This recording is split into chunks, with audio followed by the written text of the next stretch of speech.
반갑습니다. 오늘은 2024년 3월 29일 금요일입니다. 어, 우리 예수님께서 십자가에서 달리신 어, 금요일 이 아침에 또 함께 나눌 말씀은 신약성경 로마서 8장 17절부터 18절 말씀입니다. 세번역 성경으로 큰 성경은 신약 302면에, 작은 성경은 신약 236면에 있는 로마서 8장 17절과 18절 말씀입니다.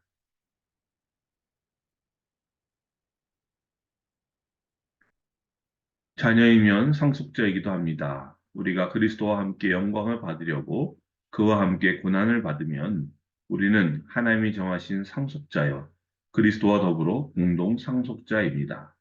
현재 우리가 겪는 고난은 장차 우리에게 나타날 영광의 견주면 아무것도 아니라고 나는 생각합니다. 아멘. 오늘은 우리 예수님께서 십자가에 못 박혀 죽으신 성금요일입니다.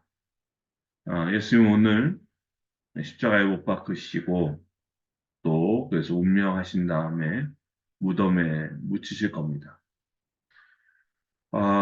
이러한 예수님의 십자가 사건을 어, 전하는 오늘 바울 사도의 말씀이 오늘 로마서 말씀에 담겨져 있죠.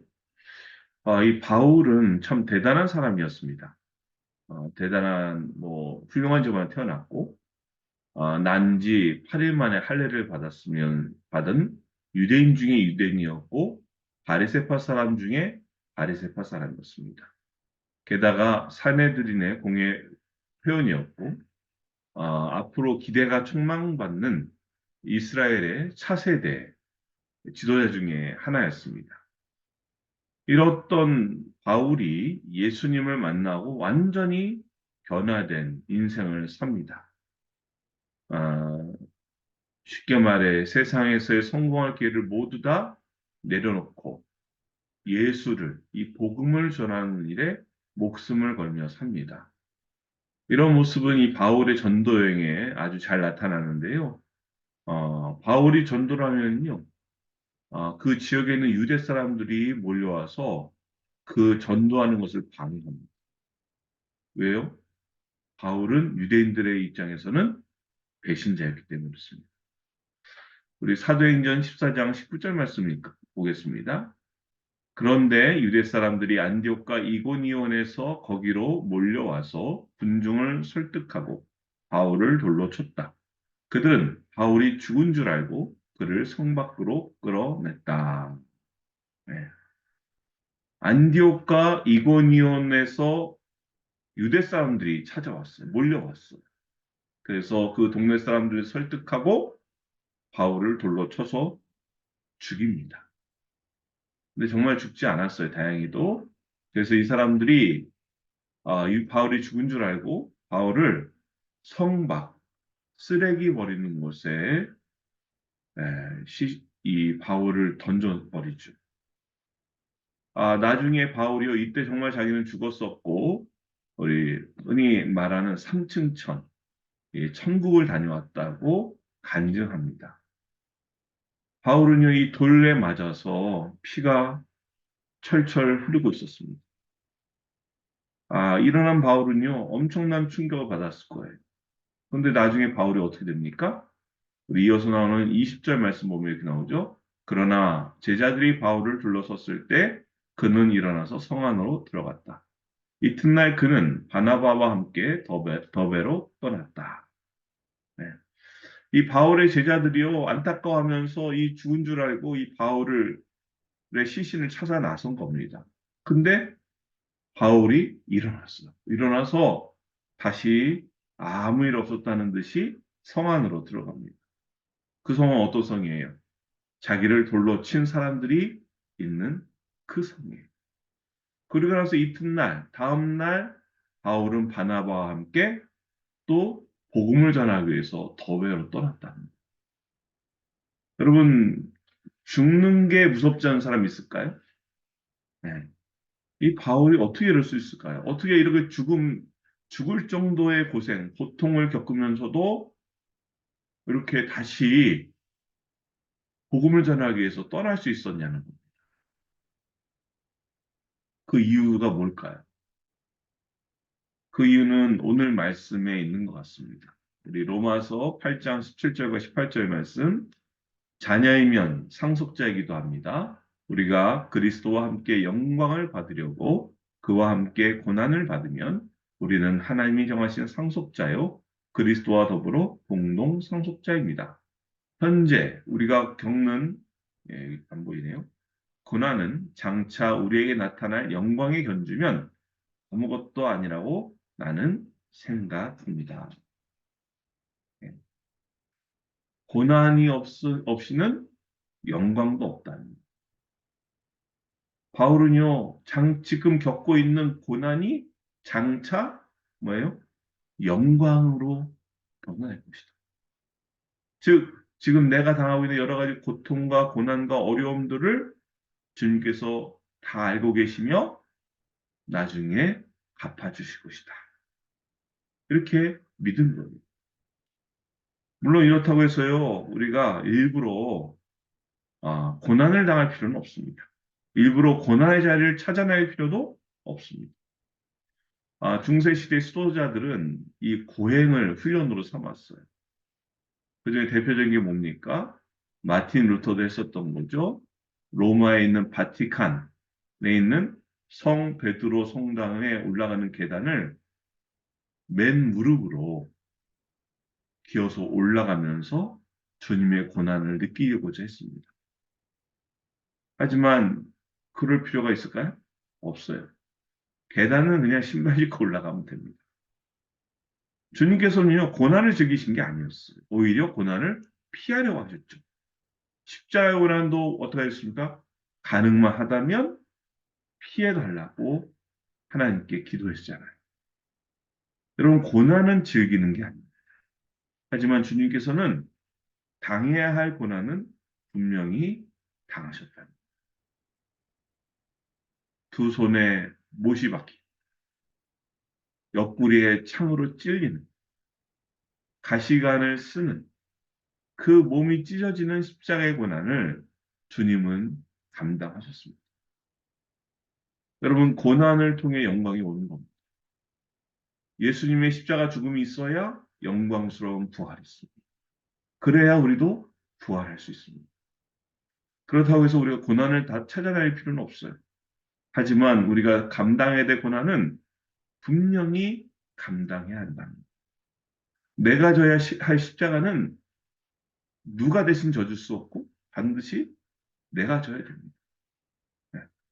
예수님도 고난을 피하지 않으셨고 바울 사도도 고난을 피하지 않았어요. 주님과 함께 고난 당하시고 그리고 주님과 함께 영광도 받는 저와 여러분 될 수 있기를 주님의 이름으로 간절히 축원드립니다. 아멘. 유명한 로버트 카파라고 하는 종군 사진 기자가 있습니다. 이 사람이 이런 말을 했어요. 만약 당신의 사진이 마음에 들지 않는다면 그것은 충분히 가까이 가지 않았기 때문이다. 이렇게 말할 정도로 이 사람은 현장, 정말 총알이 빗발치는 그 현장에서 여러 사진들을 남겼습니다. 이 사람이 40살에 좀 일찍 죽었는데 그 죽게 된 것도 제1차 인도 차이나 전쟁에 그 종군 기자로 참석해서 군인들과 함께 이동하다가 지뢰를 밟아서 정말 안타깝게 세상을 떠났습니다. 이 사람의 사진이 대단하다고 하는 것은 왜 그렇습니까? 바로 그가 전쟁터 한복판에서 사진을 찍었기 때문입니다. 우리 예수님께서 체포당하시기 전에 예수님께 우리 끝까지 주님과 함께 하겠습니다라고 큰 소리 쳤던 사람들 있죠. 대표적인 게 누굽니까? 네, 베드로입니다. 여기 모든 사람이 다 주님을 선생님을 배신하더라도 저만은 끝까지 주님과 함께 하겠습니다. 네. 근데 어땠습니까? 예수님이 붙잡히신 날 밤에 새벽 닭이 울기 전 3번 예수를 모른다고 베드로가 부인했죠. 다른 제자들은 다 도망갔어. 근데 딱 한 사람이 예수님이 골고다 언덕에서 십자가에 달려 운명하실 때 그 십자가 밑에 있었습니다. 누굴까요? 네. 우리 힌트를 드립니다. 요한복음 19장 27절. 그 다음에 제자에게는 자, 이분이 내 어머니시다 하고 말씀하셨다. 그때부터 그 제자는 그를 자기 집으로 모셨다. 네. 여기 제자가 누굴까요? 그 제자가 누구냐? 네, 그렇습니다. 보아노게라고 하는 별명이 있던 요한이에요. 네, 요한. 아, 이 요한은 나중에 이제 사도 요한이라고 그러죠. 이 요한이 바로 이 요한복음을 또 요한 1서, 2서, 3서 그리고 요한 계시록을 기록한 예수님의 제자입니다. 다른 제자를 다 도망갔습니다. 하지만 요한은 목숨을 걸고 주님의 마지막 모습을 지켜봤어요. 예수님의 제자 중에 직접적으로 유일하게 예수님의 십자가에서의 죽음을 목격한 제자가 바로 요한입니다. 요한은요, 예수님과 가까이 있었어요. 네. 그래서 나중에 요한이요, 예수님의 십자가의 죽음에 대한 증언, 또 사흘 만에 부활하신 예수님에 대한 부활의 증인이 됩니다. 다른 사람들은요, 들은 이야기를 전할 때 요한은요, 자기가 보고 목격하고 경험한 것을 증언했어요. 그래서 그 이야기가 어디에 기록됩니까? 요한복음과 요한 1, 2, 3서 그리고 요한 계시록에 기록됩니다. 요한은요, 예수님과 가까이 있었어요. 오늘 저는 또 여러분은 어떠십니까? 예수님과 가까이 계십니까?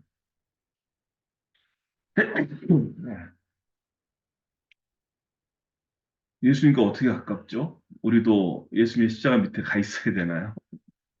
아니면 예루살렘에 골고다 언덕 가면 예수님 십자가에 예수님께 달래겠습니까? 그건 아니죠. 그럼 우리는 어떻게 해야 될까요? 제가 이렇게 여쭤보겠습니다. 매일 하나님의 말씀을 읽으십니까?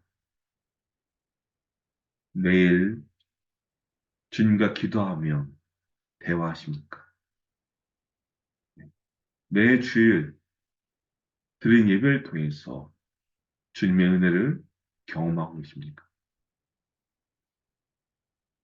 오늘 우리가 주님을 가까이 하는 것은 바로 이 말씀으로, 기도로, 예배로 하는 것입니다.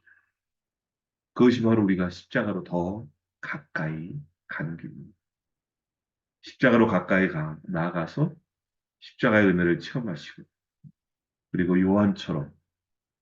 요한과 같은 그런 주님의 증인이 되는 저와 여러분 될 수 있기를 주님의 이름으로 간절히 축원드립니다. 아멘. 기도하겠습니다. 하나뿐인 독생자를 저희를 위해 이 땅에 보내주신 아버지 하나님, 그리고 그 독생자를 저희를 대신해서 십자가에 달려 죽게 하시고, 또 사흘 만에 부활하게 하신 그 하나님의 사랑과 은혜를 기억합니다. 저희가 그러한 주님의 은혜와 사랑을 기억하며 주님 앞에 나아싸우니 저희 가운데 아버지 함께하여 주시옵소서.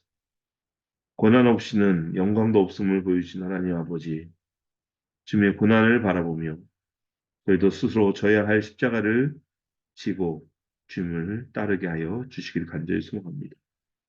특히 그냥 따르는 것이 아니라 오늘 요한 사도처럼 주님을 가까이에서 따르는 믿음의 사람 될 수 있도록 도우시고 주님의 십자가로 더 가까이 나아가는 사람들 될 수 있도록 인도하여 주옵소서.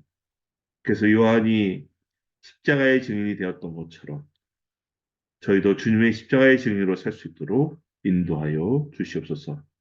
매일매일 주님을 더욱 가까이 하기를 간절히 소망하오며 이 모든 말씀 우리 구 주 예수 그리스도의 이름으로 기도드리옵나이다. 아멘. 이제는 우리 주 예수 그리스도의 은혜와 하나님 아버지의 놀라우신 사랑하심과 성령 하나님의 감화 감동 역사 교통을 충만하심 요한처럼 주님을 가까이 따르기 원하는, 그래서 주님의 증인이 되고 부활의 증인이 되며 십자가의 증인이 되기 원하는 주님을 사랑받는 모든 자녀들 머리 위에와 저희 가정과의 더합길들 위해 또 이 나라의 민족과 주님의 몸된 교회 위해 이제부터 영원토록 함께 하시길 간절히 축원하옵나이다. 아멘. 감사합니다. 오늘도 함께 나눌 기도 제목이 있습니다. 기도는 모든 문제를 주신 줄 믿고 기도로 응답받는 은혜가 있길 바라고요. 또 영혼을 구원하여 제3의 교회의 삶을 감당할 수 있도록 우리나라에 여러 가지 어려운 문제들이 있는데 그 문제들을 주님 도와달라고 하나님 은혜 내려달라고 또 아울러 오늘 말씀 기억하면서 요한처럼 주님을 가까이서 따르게 하시고 그래서 우리도 요한처럼 십자가의 증인 되게 하시고 부활의 증인 될 수 있도록 또 우리 기도합시다. 이웃과 성도들을 위해서 또 가족과 자녀를 위해서 또 개인의 간구하는 기도 제목 가지고 이 시간 함께 기도 시간 갖겠습니다. 할렐루야 아버지 하나님 감사합니다. 주님 놀랍고 귀하신 사랑과 은혜를 찬양합니다. 아버지 저희들도 요한처럼 주님을 가까이 따르는 사람 되게 하여 주옵소서. 그래서 요한처럼 십자가의 증인 되게 하시고 부활의 증인 되게 하셔서 하나님의 놀라우신 은총, 하나님의 살아계심, 하나님의 능력의 하나님이심을 증거하고 나가게 하여 주시옵소서.